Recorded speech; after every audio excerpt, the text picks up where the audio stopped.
Las palabras del predicador todavía resonaban en el viento, mientras la joven se paraba a su lado, descalza, magullada y temblando bajo un sombrero descolorido. La venta se había realizado. $19 por una chica de 19 años. Su padre ni siquiera se quedó a estrechar la mano del comprador. Cole Hunter, un viudo sin nada más que un pedazo de tierra y una tumba bajo el álamo, acababa de comprar a una extraña. Mientras la gente del pueblo murmuraba y el sheriff fingía no ver la manga desgarrada de la chica, Cole solo podía mirar la nube de polvo donde había desaparecido el carro de sus padres. Ella no lo miraría a los ojos, ni siquiera cuando un trueno retumbó sobre el techo de la iglesia y ella susurró algo que él no pudo oír bien. Sonó como «No dejes que me encuentren». Decían que la chica estaba maldita, no en voz alta, por supuesto, no delante de ella, pero en Whisper Hollow, nada se quedaba en silencio por mucho tiempo, excepto ella. El pueblo era un tramo cansado de cercas rotas y pintura descascarada. El tipo de lugar donde los carros gemían más fuerte que la gente, y todos sabían quién barría el porche de quién se saltaba el servicio dominical y quién no encajaba. Ella había llegado 3 veranos antes, en la parte trasera de un carro de vendedor ambulante, junto a una caja de madera y una cabra. Su madre no hablaba mucho, su padre hablaba demasiado. La gente recordaba eso. Decían que ella nunca levantaba la vista, ni siquiera cuando el vendedor se detenía a dar de beber a la mula. Ahora, a los 19 años, deambulaba por el pueblo como una sombra limpia, tranquila, siempre cubierta. El polvo se adhería a sus faldas, al igual que al resto, pero había algo diferente en su forma de caminar. Apenas una cojera suficiente para frenar su paso, pero no suficiente para justificar preguntar. No es que alguien se hubiera atrevido. Había historias, por supuesto. Crecían del aburrimiento como malas hierbas en tierra seca. Algunos decían que era sorda, otros que muda. Algunos juraban haberla oído cantar para sí misma cerca del lecho seco del arroyo, pero cuando se acercaban, desaparecía como humo.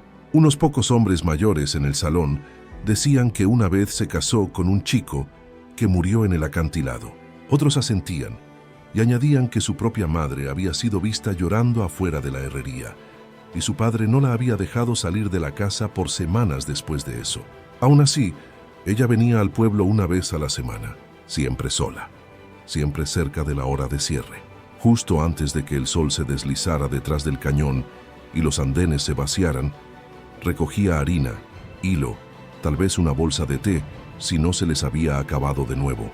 Pagaba con monedas exactas, nunca hablaba a menos que se viera obligada, y nunca miraba a nadie a los ojos, especialmente a los hombres. Nadie le preguntaba su nombre ya.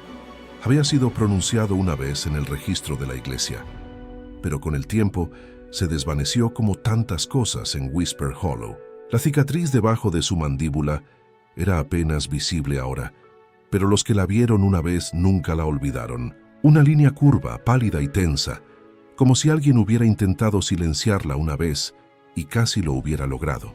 La cojera vino después del incendio, o eso decían. Nadie lo vio suceder, pero la gente notó las marcas de quemaduras en sus botas y la forma en que sus dedos se curvaban ligeramente cuando llevaba su canasta. Algunos pensaron que era un castigo.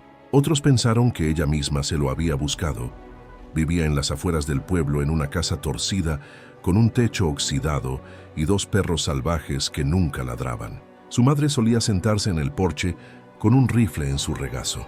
Su padre rara vez venía al pueblo, a menos que fuera para cobrar por trabajos ocasionales, principalmente cercas, a veces entregas de carbón, y una vez cuando el sheriff estaba enfermo, para limpiar la cárcel. Ese fue el día en que los rumores sobre la chica cambiaron. Un chico juró que la vio atada a la cerca trasera. Dijo que parecía muerta. Otra chica, medio borracha y medio mintiendo, dijo que la oyó gritar. Pero cuando enviaron al reverendo a revisar, todo lo que encontró fue un columpio vacío y un cubo de agua volcado en el polvo. Nada más salió de eso. Nunca nada lo hacía. La chica dejó de venir al pueblo por casi un mes después de eso. Luego, un día, como siempre, allí estaba caminando despacio, la cabeza baja, llevando una lista doblada en la mano. Nadie se atrevió a detenerla, ni siquiera los curiosos. No hasta el día en que su padre clavó un cartel en el poste del telégrafo. Arreglo de matrimonio disponible. 19 años. Doméstica, sana, obediente. Preguntar dentro. Se mantuvo por 3 días. Al cuarto llovió. Por la mañana, la tinta se había corrido y el viento había arrancado el papel del poste. La mayoría de la gente pensó que era solo una tontería de borracho. Otros no estaban tan seguros. Algunos hombres, de hecho, preguntaron discretamente. Ella no mostró su cara por otra semana. Cuando finalmente lo hizo, su sombrero se había ido. Su cabello estaba trenzado demasiado apretado y el borde de su mejilla izquierda parecía hinchado. No cojeaba ese día. Apenas se movía. Solo se quedó allí en medio del emporio, con los brazos llenos de azúcar, arroz y fósforos, y miró el mostrador como si estuviera tratando de memorizarlo. Colocó cada artículo con cuidado. Sus labios se movieron. No salió ningún sonido. Luego colocó un solo $1 de plata en la madera y se dio la vuelta. Esa fue la última vez que alguien la vio fuera del carro de su padre. Esa misma semana, el viudo regresó. Cole Hunter, 36 años, viudo por 2 años, manos como cuero de silla de montar, ojos como piedra de río. No había hablado más de una docena de palabras desde que su esposa murió durante el parto. La mayoría de ellas a sus caballos. La gente sabía que trabajaba duro. También sabían que no había sonreído en meses. Así que cuando lo vieron caminar por las afueras del pueblo esa mañana, la gente asumió que estaba entregando alimento o dirigiéndose a la cresta para arreglar su cerca rota. Nadie esperaba que regresara al anochecer con una chica en su carro. Ella se sentó a su lado, con los hombros encorvados, las manos dobladas cuidadosamente en su regazo, como si no supiera qué hacer con ellas. Llevaba un vestido azul pálido, limpio y remendado en el dobladillo. El sombrero de su madre le hacía sombra en los ojos, pero los que miraron de cerca juraron que vieron algo más. Un desgarro en su manga, sangre en sus nudillos, un moretón en su clavícula que no había estado allí antes. Cole no habló cuando pasaron. No miró a la izquierda ni a la derecha. Simplemente condujo directamente, dirigiéndose hacia la capilla. Algunos dijeron que era misericordia, otros dijeron locura. Pero una cosa estaba clara.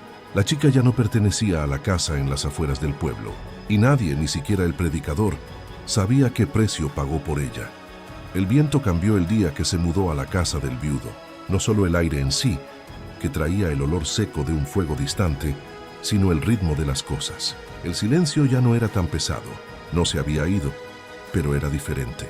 Menos como un sudario, más como una pausa. Cole Hunter había vivido solo por demasiado tiempo.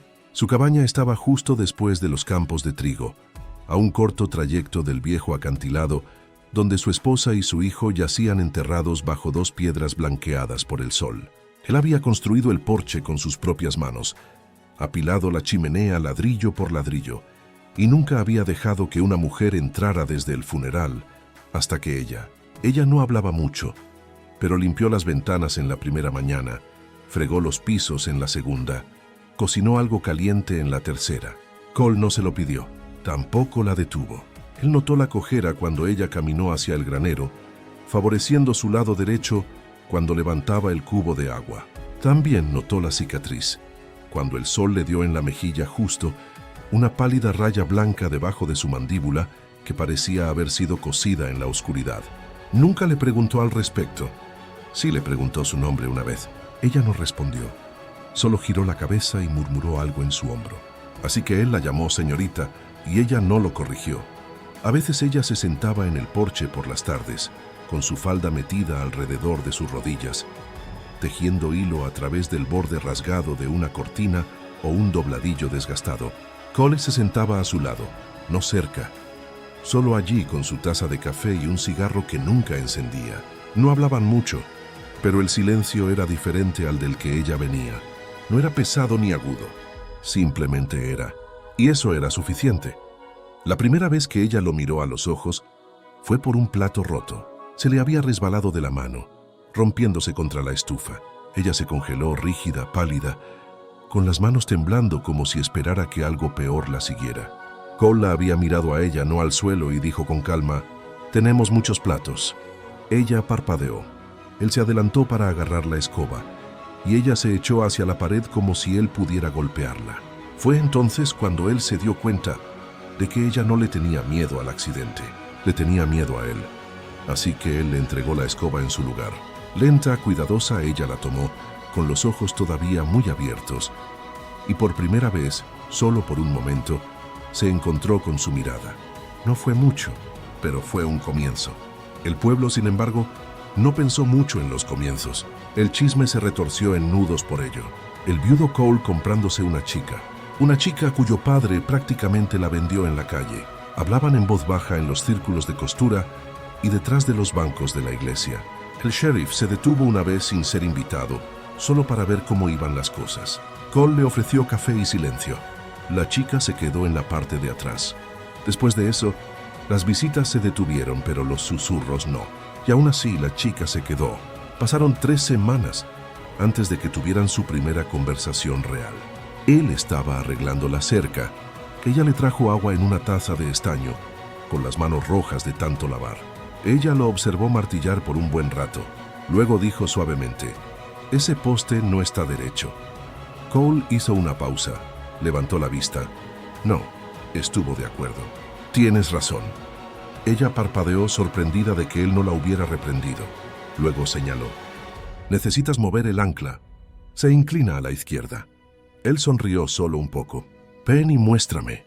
Ella dudó, luego se adelantó con los pies descalzos sobre la tierra agrietada, y por primera vez desde que llegó, ella le devolvió la sonrisa. No fue mucho, pero no fue nada. Esa noche, se sentó a su lado en el porche sin coser. Las estrellas salieron temprano, brillantes contra el cielo negro. Los grillos cantaban. Los perros yacían acurrucados debajo de los escalones, respirando lenta y uniformemente. Y en la quietud ella susurró: «Mi nombre es Laji». Él la miró, asintió una vez. «El mío es Cole». Ella soltó una pequeña risa, del tipo que sonaba como si no la hubiera usado en mucho tiempo. «Lo sé», dijo. Se sentaron así por un rato. El silencio se extendía entre ellos como un hilo. Luego ella preguntó: «¿Por qué viniste?». Él no respondió de inmediato. Solo miró hacia el horizonte, donde el campo de trigo se movía como agua de océano en el viento. «No me pareció bien», dijo. «Su padre. Ese cartel, la forma en que la gente la miraba». «Conocí esa mirada», dijo. Laji se volvió hacia él. «¿De tu esposa?». Él asintió. «Ella murió gritando y nadie vino a ayudar». Laji no respondió. Simplemente bajó la mano y la apoyó cerca de la de él, sin tocarla, solo lo suficientemente cerca como para que él pudiera sentir su calor. A veces el silencio decía más. A la mañana siguiente llegó el peligro. Vino en forma de un hombre llamado Burke Consinkide, un vagabundo con un mal ojo y peores intenciones. Había entrado al pueblo en un caballo negro, borracho y ruidoso, preguntando por una chica con una cicatriz y un padre que le debía monedas. Dijo que ahora le pertenecía. El sheriff le dijo que se fuera, pero Consinkide solo sonrió y dijo que esperaría. Esperó 2 días, acampado cerca del río, fumando y afilando un cuchillo a la luz del fuego. Laji se enteró por el hijo del tendero, que corrió hasta la propiedad de Cole después de la escuela. Ella no lloró, no habló. Simplemente se quedó en el porche esa tarde, mirando hacia el camino, como si pudiera levantarse y tragarla entera. Cole salió y le entregó un rifle por si acaso, dijo. Ella lo tomó con manos temblorosas, pero lo tomó. Los días pasaron más lentamente después de eso. Cole trabajaba con un ojo en el horizonte. Laji se quedaba cerca de la casa, los perros más alertas, el aire más pesado. Consinkide no se fue. Tampoco vino, solo esperó. Luego, una noche, cuando el viento se levantó y la linterna se balanceó en sus ganchos, Laji finalmente rompió el silencio. «No era solo un amigo de mi padre», dijo de pie en la puerta. «Era a quien me habían prometido». Cole no se movió. Dijeron que había sido demasiados problemas, demasiado salvaje, que él me enseñaría a comportarme.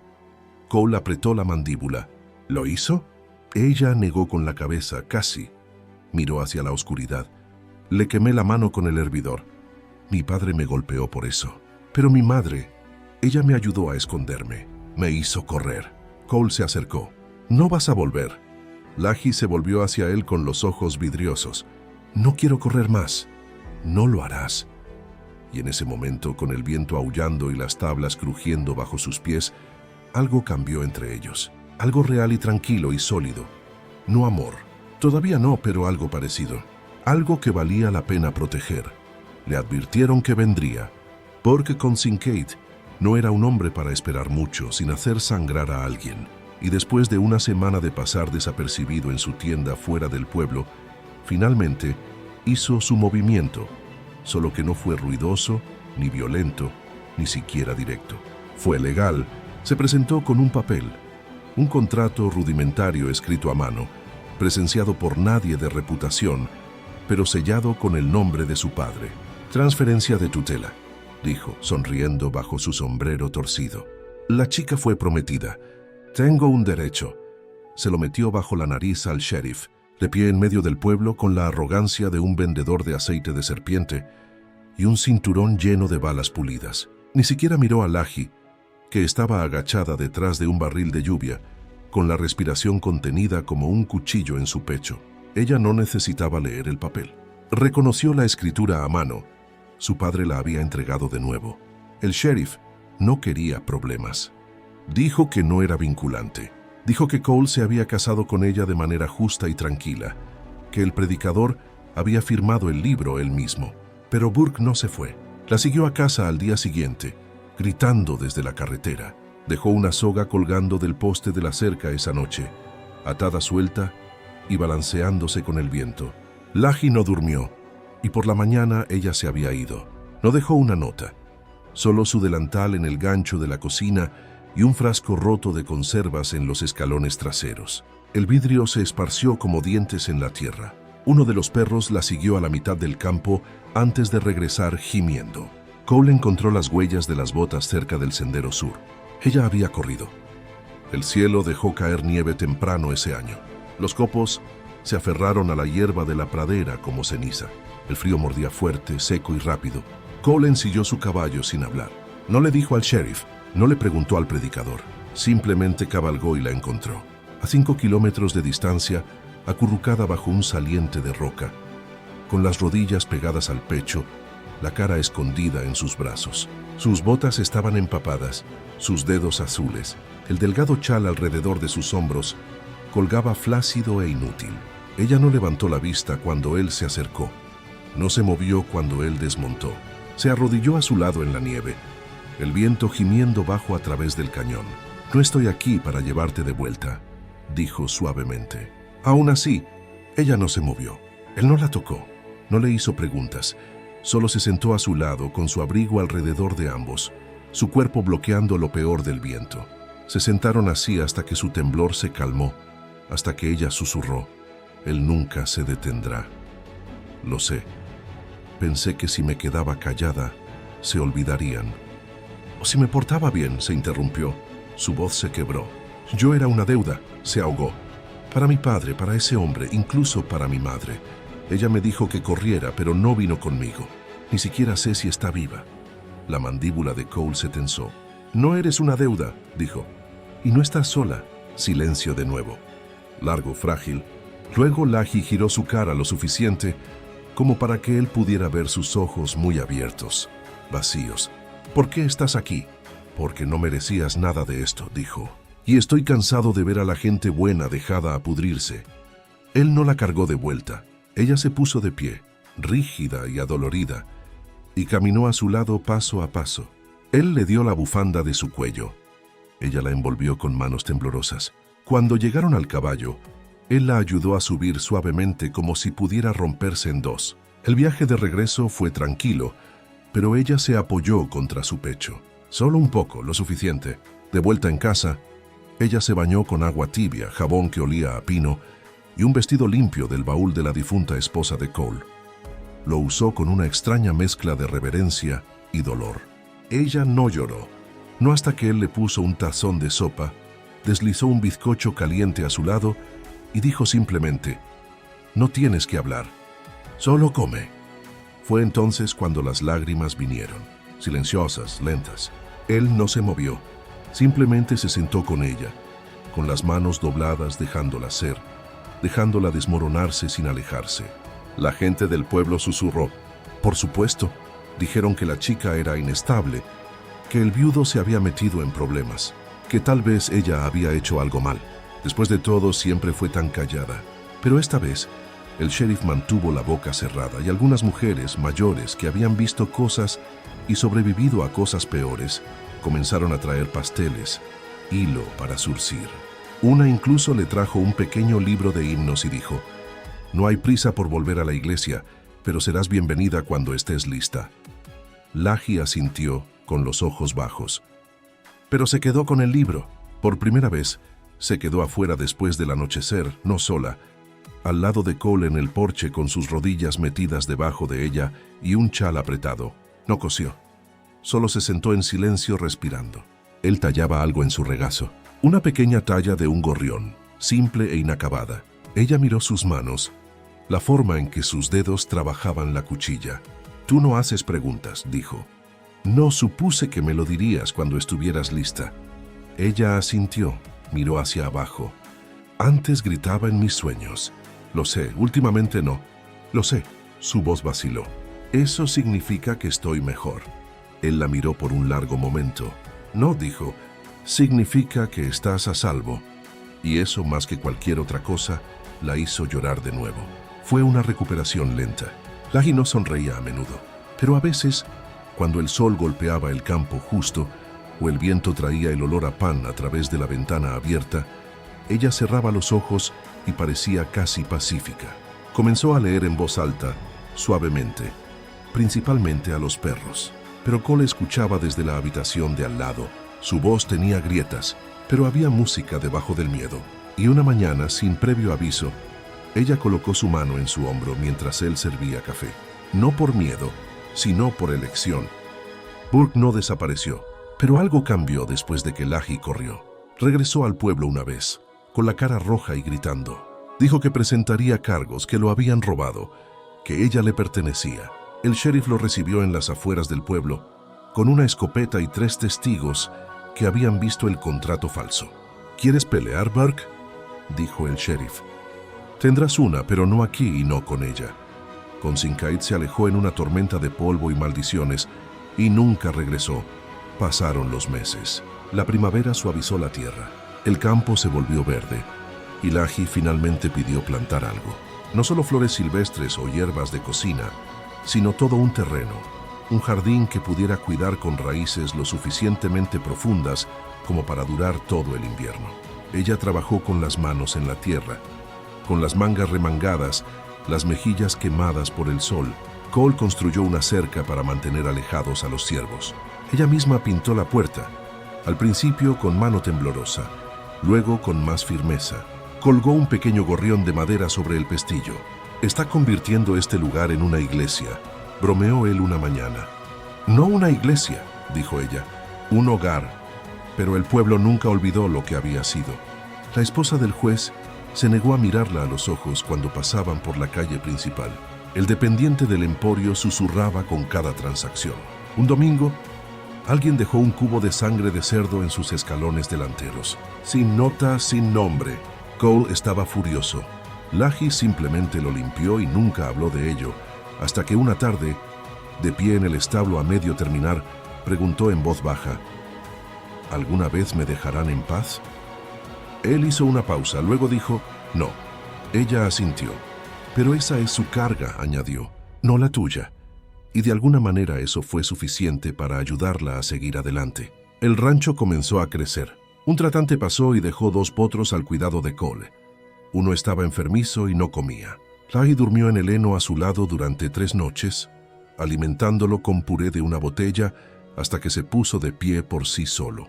El otro potro, de ojos brillantes y rápido, la seguía a todas partes. Ella lo llamó Bristol, porque actúa como si odiara a todos, dijo acariciando su hocico. «Pero creo que solo tiene miedo». Cole la observó sabiendo que no estaba hablando del caballo en absoluto. Luego llegó la carta. Llegó doblada en 3, con letra fina y temblorosa, sin dirección de remitente. Ella la leyó en la mesa de la cocina, mientras Cole arreglaba una cerca afuera. Cuando él regresó, ella estaba sentada inmóvil, el papel temblando entre sus dedos. «Es mi madre», dijo. Cole se congeló. «Está en una casa en Georgia, enferma». Él se sentó frente a ella. «Dais que lo siente, que desearía haber hecho más, que se fue para protegerme». Laji dobló la carta lentamente. «Quiere que vaya». Cole no habló. No sé qué hacer, dijo, y por primera vez en meses, ella se veía pequeña de nuevo, como la chica que él había encontrado medio congelada en el cañón, como alguien que esperaba permiso para romperse. Esa noche discutieron. No en voz alta, no con crueldad, solo con crudeza. Ella te dejó, dijo Cole. Ella no te protegió. Te dejó ser vendida como ganado. No, susurró Laji. Entonces, ¿por qué? ¿Por qué irías? Porque todavía es mi madre. Porque escribió. Porque quiero oírla decirlo en voz alta. Necesito saber si algo de eso importó. Si alguna vez lo intentó. Cole se frotó una mano sobre la mandíbula.